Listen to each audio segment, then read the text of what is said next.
Hi everyone. स्वागत है आप सभी का आज के इस सेशन में। इस सेशन में मैं डिस्कशन कराने वाला हूं पर्सनल प्रोनाउन।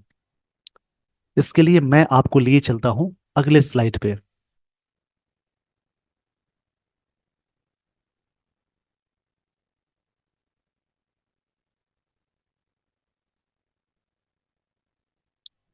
सबसे पहले आप ये जान ले कि कितने पर्सन्स होते हैं। तीन पर्सन है, यानी फर्स्ट, सेकंड और थर्ड। इसमें सब्जेक्टिव केस है, यानी subject object, possessive adjective, possessive pronoun. तो फर्स्ट पर्सन में आई होता है सिंगुलर, जिसका मतलब मैं होता है। वी मतलब हम लोग, ये होगा प्लूरल। आई का ऑब्जेक्ट यानी ऑब्जेक्टिव केस मी है, पजेसिव एडजेक्टिव माई है और पजेसिव प्रोनाउन माइन है। उसी प्रकार से वी मतलब हम लोग, यानी ज्यादा लोगों की बात के लिए यूज करते हैं। तो वी का ऑब्जेक्ट यानी ऑब्जेक्टिव केस अस है, पजेसिव एडजेक्टिव आवर है और पजेसिव प्रोनाउन आवर्स है। यूज सेकंड पर्सन, या तो सिंगुलर हो या प्लूरल हो, इन दोनों कंडीशंस में यू का आप यूज कर सकते हैं। जैसे यू मतलब होता है आप लोग, तुम लोग। इसका ऑब्जेक्टिव केस यू है, पजेसिव एडजेक्टिव योर है और पजेसिव प्रोनाउंस योर्स है। थर्ड पर्सन प्रोनाउन में ही मेल के लिए यूज करते हैं। जैसे मेल या लड़का बोल सकते हैं। ही का ऑब्जेक्टिव केस, ही मतलब वह होता है, ही का ऑब्जेक्टिव केस हिम, हिज और हिज मतलब हिज होता है पजेसिव एडजेक्टिव और हिज होता है पजेसिव प्रोनाउन। दोनों दिखने में सेम ही है, इसके यूजेस में अंतर होते हैं। शी फीमेल के लिए यूज करते हैं। शी मतलब भी वह होता है। शी का ऑब्जेक्टिव केस हर, पजेसिव एडजेक्टिव हर और पजेसिव प्रोनाउन हर्स होता है। दे हमेशा मोर देन टू के लिए यूज करते हैं, चाहे मेल हो या फीमेल हो। दो से अधिक के लिए दे यूज करेंगे। दे मतलब वे या वे लोग। इसका ऑब्जेक्टिव केस देम, यानी ऑब्जेक्ट देम होता है, पजेसिव एडजेक्टिव देयर और पजेसिव प्रोनाउन देयर हो जाएगा, देयर्स हो जाएगा, यहाँ देयर्स है। इट किसी वस्तु के लिए यूज करते हैं, इट का ऑब्जेक्टिव केस इट है और इसका पजेसिव एडजेक्टिव इट्स है। ये वाला पोजीशन खाली रहेगा, इसको ध्यान से समझ लेंगे। जैसे मान लीजिए कि इसमें कुछ कंफ्यूजन भी है, जैसे हिज, हर का, जैसे आपने कहा दिस इज हर बुक। यहाँ पे हर क्या है, ये हर यहाँ पे ऑब्जेक्टिव पजेसिव एडजेक्टिव है, नाउन से पहले आया। अगर आपने कहा ऐसा वाला, इसको ध्यान से समझेंगे। अगर आपने कहा यहाँ पे आई हेल्प्ड हर, यहाँ पे हर वर्ब के बाद आया तो ऑब्जेक्टिव केस है। यहाँ भी वर्ब के बाद है, लेकिन इसके साथ एक नाउन जुड़ा हुआ है। जैसे नाउन जुड़ा रहेगा, इसके साथ जैसे नाउन जुड़ा रहेगा तो आप ध्यान से समझेंगे। ये वाला हर पजेसिव एडजेक्टिव है और ये वाला हर पजेसिव प्रोनाउन है। उसी प्रकार से दिस इज हिज फोन, यानी यहाँ पे हिज क्या है, पजेसिव एडजेक्टिव है, क्योंकि नाउन से पहले आया, इसलिए ये पजेसिव एडजेक्टिव हो जाएगा। जैसे आपने लिख दिया दिस फोन इज हिज, यह फोन उसका है। दोनों का सेम, थोड़ा सा मीनिंग सेम ही आता है, लेकिन लिखने में अंतर यह है कि ये नाउन के पहले लगा, ये नाउन के लिए आया। यहाँ पे जो हिज है, इसको मैं सही से लिख देता हूं, आप समझ लेंगे अच्छे तरीके से।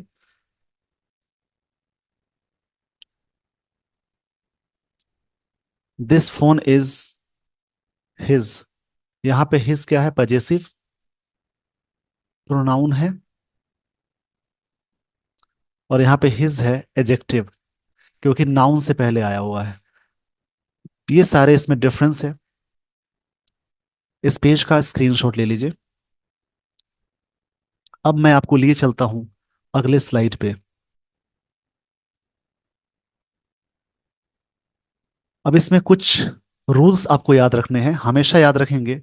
प्रेपोजिशन के बाद हमेशा ऑब्जेक्टिव केस का यूज करना है। जब भी सेंटेंस में प्रेपोजिशन आपको दिखे, उसके बाद हमेशा ऑब्जेक्टिव केस यूज करेंगे। जैसे ऑब्जेक्टिव केस पिछले स्लाइड में आपने देखा है, जैसे there is no understanding between you and him, अगर यहां पे लिख देते यू एंड ही तो ये गलत होता, क्योंकि प्रेपोजिशन है बिटवीन, बिटवीन हमेशा दो के लिए यूज करेंगे, उसके लिए पेयर कंजंक्शन एंड आता है। तो हिम यहाँ पे लगा हुआ है, हिज लिखते यहाँ पे ही लिखते तो गलत हो जाता, यानी ये लाइन बिल्कुल सही है। Peter depends on him, Peter उस पर निर्भर करता है, सही लाइन है। हिम यहाँ पे ऑब्जेक्टिव केस है। अगर ऐसा लिखा होता Peter depends on his he, तो इसको गलत मानते हैं, यानी यहाँ पे लाइन रॉन्ग हो जाती। इसका रीजन ये है क्योंकि ऑन क्या है प्रेपोजिशन, उसके बाद ऑब्जेक्टिव केस आएगा यानी हिम, तो ये भी लाइन सही है। उसके बाद नेक्स्ट पॉइंट याद रखेंगे, लेट के बाद हमेशा ऑब्जेक्टिव केस आएगा। जैसे let's go, let we go लिखेंगे तो गलत हो जाएगा, लेट वी गो लिखेंगे तो गलत हो जाएगा। ऐसे कुछ एरर के क्वेश्चंस आते हैं। Let's go because we have to attend the seminar, हमें जाने दीजिए। अब यहाँ पे ये अलग लाइन है, वी हैव यानी वी यहाँ सब्जेक्टिव केस होगा, इसका इफेक्ट यहीं तक है, मतलब यहीं तक है, ये बीच वाला कंजंक्शन आ गया, दूसरी लाइन हो गई, तो यहाँ पे वी रहेगा, यहाँ पे वी नहीं होगा। तो ये वाला जो we have to attend the seminar, we have to attend the seminar, have to का मतलब करना होता है या पड़ता है, हमें जाने दीजिए क्योंकि हमें सेमिनार अटेंड करना है। आई शैल लेट हिम नो, यहाँ पे हिम सही है, अगर इसकी जगह पे लिखा होता कि आई शैल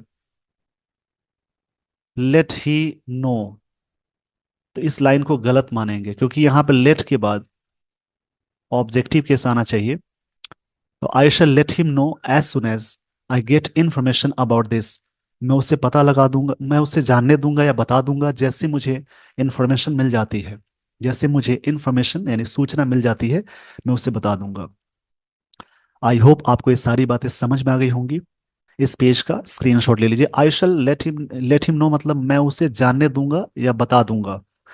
एज सुन एज मतलब ज्यों ही, आई गेट इन्फॉर्मेशन ज्यों ही मुझे इन्फॉर्मेशन मिल जाती है। ये रूल टेंस का है, आप इसके लिए टेंस की जानकारी के लिए आप सर्च करेंगे इसी चैनल पे, time and tense part 1 by Abhimanyu Singh, time and tense part 2 by Abhimanyu Singh, तो आपको ये सारे वीडियोस इस प्रकार से मिल जाएंगे। उसकी प्लेलिस्ट बनी हुई है इस चैनल पे, आप देख सकते हैं, जिससे आपका टेंस बहुत अच्छा हो जाएगा। आई होप आपको ये सारी बातें समझ में आ गई होंगी। तो इस पेज का स्क्रीनशॉट ले लीजिए।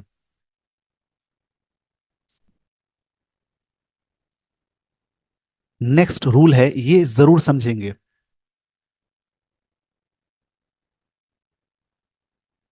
Good manners require that the order of singular pronouns should be two three first, मतलब तीनों पर्सन्स एक सेंटेंस में आए तो वहां पे सेकंड पर्सन पहले आएगा, फिर थर्ड पर्सन आएगा, फिर फर्स्ट पर्सन आएगा। अगर सेकंड ना हो तो थर्ड और फर्स्ट आएगा, और थर्ड ना हो तो सेकंड और फर्स्ट आएगा। इस प्रकार से ऑर्डर आप याद रखेंगे। जैसे you and I have to attend the function, यहाँ सेंटेंस जनरल सेंस में मानिएगा, जनरल जिसमें गिल्ट की बात ना हो, जनरल सेंस में ये वाला ऑर्डर फॉलो होगा। तो यू सेकंड पर्सन है एंड आई फर्स्ट पर्सन, दो पर्सन हो गए तो हैव लगा है। You and I have to attend the function, ये लाइन सही है। इस सेंस में आई एन यू लिखेंगे तो यहाँ पे गलत हो जाएगा, गिल्ट के सेंस में सही होता है बट यहाँ नॉर्मल सेंस में गलत हो जाएगा। नेक्स्ट देखिए, you he and I R, you he and I R मतलब तीन पर्सन है, मोर देन की बात हो रही है, तो पहले सेकेंड पर्सन आ गया, फिर थर्ड पर्सन आ गया, फिर फर्स्ट पर्सन आया। Are going to watch a movie tonight, मतलब आप वो और मैं, हम तीनों मूवी देखने जा रहे हैं, ये इस लाइन का मतलब होगा। आप वो और मैं, हम तीनों मूवी मतलब होता है फिल्म देखने जा रहे हैं आज रात। तो इसमें ऑर्डर सही है, दोनों ही लाइन सही है, टू थ्री फर्स्ट और वन टू थ्री, ये ऑर्डर यहाँ फॉलो हो रहा है। नेक्स्ट इसको याद रखेंगे, बट इन प्लूरल, ऊपर वाली बात हो रही थी सिंगुलर की, but in plural the order should be one two three. जब तीनों पर्सन्स के प्लूरल प्रोनाउन आ जाए तो ऑर्डर इस प्रकार से रखेंगे, पहला पर्सन, दूसरा पर्सन, तीसरा पर्सन। जैसे फर्स्ट पर्सन में आई और वी में वी होता है प्लूरल, यू सिंगुलर और प्लूरल दोनों में होगा बट यहाँ पे प्लूरल की बात हो रही है, और दे थर्ड पर्सन का प्लूरल है।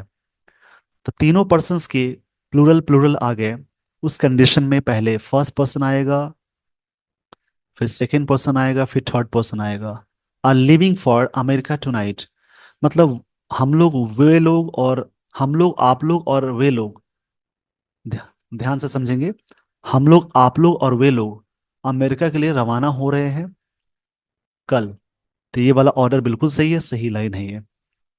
नोट में इसको समझ लेंगे। While referring to unpleasant acts,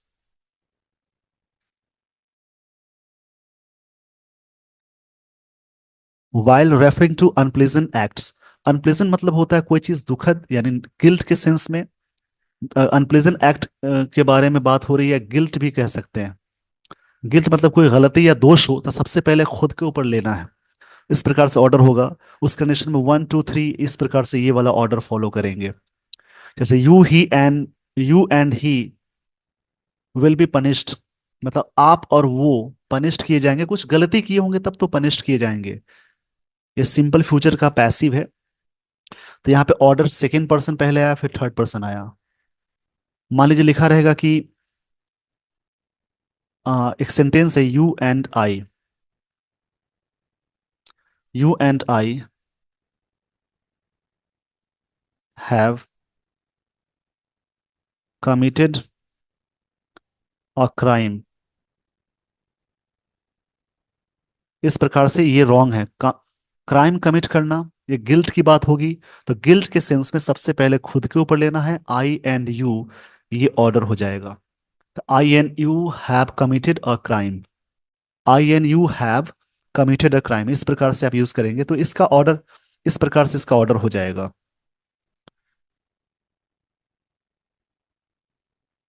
तो एक बार मैं रिकॉल कर देता हूं, जब गुड मैनर्स हो तो 1 2 3 आएगा, सबसे पहले सेकंड पर्सन, फिर थर्ड पर्सन, फिर फर्स्ट पर्सन, उसके बाद प्लूरल में 1 2 3 का ऑर्डर होगा। और गिल्ट के सेंस में, अनप्लेजेंट एक्ट में, वहां भी 1 2 3 का ऑर्डर होगा। यानी पहले फर्स्ट पर्सन फिर सेकंड पर्सन, अगर थर्ड पर्सन आए तो फर्स्ट सेकंड के बाद थर्ड पर्सन जोड़ेंगे यहाँ पे। तो इसमें दो दो पर्सन्स को लेकर मैंने बताए हैं, इस प्रकार से आगे आप ऐड कर लेंगे। इस पेज का स्क्रीनशॉट ले लीजिए। आई होप आपने स्क्रीनशॉट ले लिया होगा। अब मैं आपको लिए चलता हूं अगले स्लाइड में, काफी अच्छे टर्म्स या काफी अच्छे रूल्स हैं जो आप सीख रहे हैं।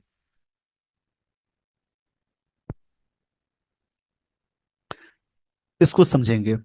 इट इज या इट वॉज लगा है, उसके बाद नॉमिनेटिव केस आएगा अगर आगे रिलेटिव प्रोनाउन आए तो। क्योंकि वर्ब यहाँ पे यूज करते हैं जस्ट रिलेटिव प्रोनाउन से पहले जो सब्जेक्ट होता है उसके अकॉर्डिंग। तो सब्जेक्ट इस प्रकार से यूज करेंगे। अगर लिखा है it is he who has completed the work, ये सही लाइन है।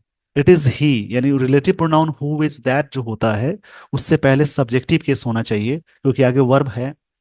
तो ऐसा ऑर्डर होना चाहिए। अगर सेंटेंस में ऐसा लिखा होता,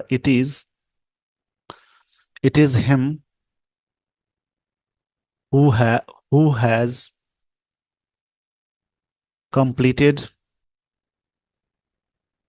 द टास्क, या वर्क है तो वर्क लिख देंगे। जो सेंटेंस लगा रहेगा उसी पे ध्यान देना है।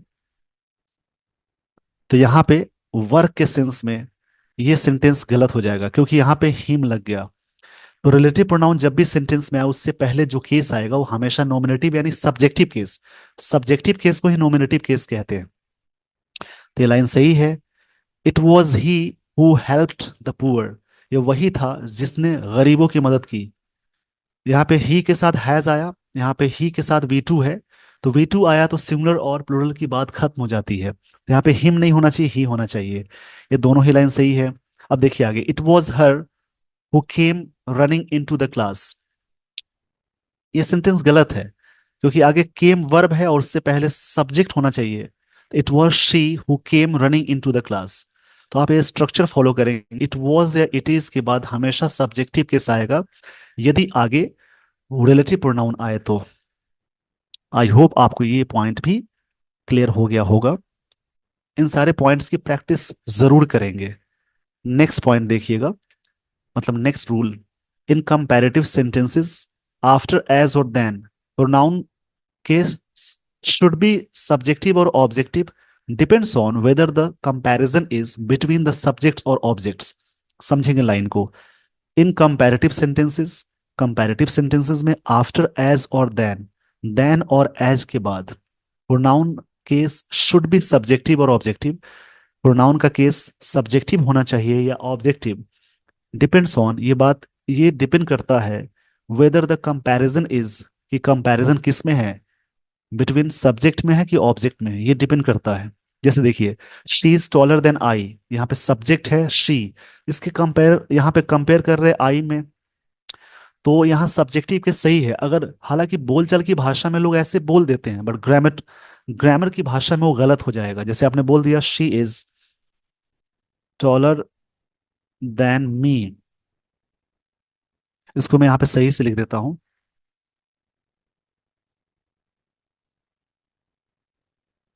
अगर आपने लिख दिया शी इज टॉलर देन मी, ये गलत हो जाएगा। बट ऐसे बोलचाल की भाषा में ऐसी लाइन बोलते हैं, लेकिन तुलना किस में कर रहे हैं, कंपेयर किस में हो रहा है, शी में, तो शी सब्जेक्टिव केस है तो आगे भी सब्जेक्टिव केस आना चाहिए। She is taller than me, जैसे सेंटेंस गलत है, जैसे यहां मैंने लिखा है she is more intelligent than he, ये सही है क्योंकि ही सब्जेक्टिव केस है, यहाँ ऑब्जेक्टिव केस लगा होता तो गलत हो जाता।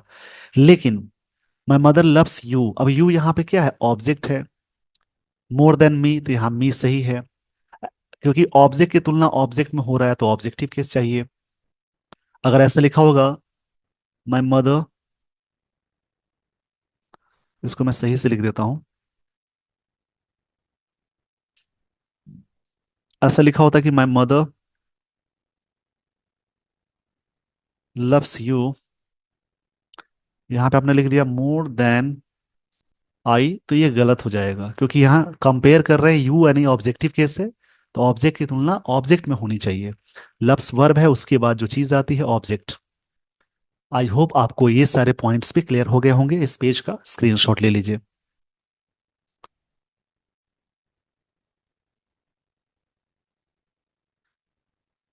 अभी नेक्स्ट रूल है, if two subjects are joined by, कुछ सब्जेक्ट्स हैं जो ज्वाइन होते हैं एज वेल एज के साथ, इन एडिशन टू के साथ, like unlike, along with, besides, with, together with, but, led by, governed by, controlled by, guided by, run by, except मतलब के अलावा होता है, no less than, rather than, इनके साथ अगर दो सब्जेक्ट आ जाए, यानी सब्जेक्ट फर्स्ट और यानी दूसरा सब्जेक्ट, यहाँ पे सब्जेक्ट सेकेंड आ गया, तो यूज वर्ब या position according to first subject, इस कंडीशन में वर्ब या पोजीशन पहले वाले के साथ लगाते हैं। जैसे शी एक पहला सब्जेक्ट है, इन एडिशन टू, ये बीच का पॉइंट जो ऊपर दिया गया है इसमें से कोई एक आ जाए, हर ब्रदर्स, अब ब्रदर्स है प्लूरल, शी है सिंगुलर, और वर्ब यहाँ है, तो वर्ब हमेशा पहला वाला सब्जेक्ट शी है उसके अकॉर्डिंग लगाएंगे, तो इज मार में शी के साथ इज लगाते हैं, यानी ये लाइन सही है। यहाँ पे ब्रदर्स के साथ आर होना चाहिए वो नहीं देखना है, पहला सब्जेक्ट है शी, दूसरा सब्जेक्ट हर ब्रदर्स, जुड़ा है इनके साथ, ऊपर वाले जो मैंने कंडीशंस बताए इनके साथ, तो इनके साथ जब जुड़ा होगा, ये सारे जो पॉइंट्स आपको दिख रहे हैं, तो आप हमेशा फर्स्ट के साथ चलेंगे, यानी शी के साथ चलेंगे तो इज लगा हुआ है। नेक्स्ट लाइन देखेंगे, the first chapter along with the last ones is correct in its format, पहला चैप्टर है along with के साथ जुड़ा हुआ है, तो इस कंडीशन में आप वर्ब फर्स्ट के साथ जोड़ेंगे तो यहाँ पे इज बिल्कुल सही है। John as well as his friends is coming to attend the party, John as well as के साथ जुड़ा हुआ है, पहला सब्जेक्ट जॉन है, दूसरा सब्जेक्ट हिज फ्रेंड्स है, तो दूसरा सब्जेक्ट तो प्लूरल है, वर्ब उसकी पास पास में है, तो इसके साथ नहीं चलना है, हमेशा चलना है पहले वाले के साथ, तो पहला जॉन है उसके अकॉर्डिंग इज यहाँ पे सही है, इज ए मार में इज लगेगा जॉन के साथ, तो जॉन साथ ही साथ उसके दोस्त लोग आ रहे हैं टू अटेंड द पार्टी, मतलब पार्टी अटेंड करने के लिए।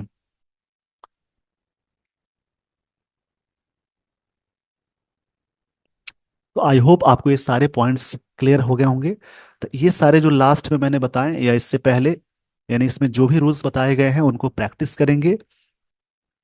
प्रोनाउन के ये बहुत अच्छे रूल्स होते हैं, इनसे क्वेश्चंस भी होते हैं कॉम्पिटिटिव एग्जाम में।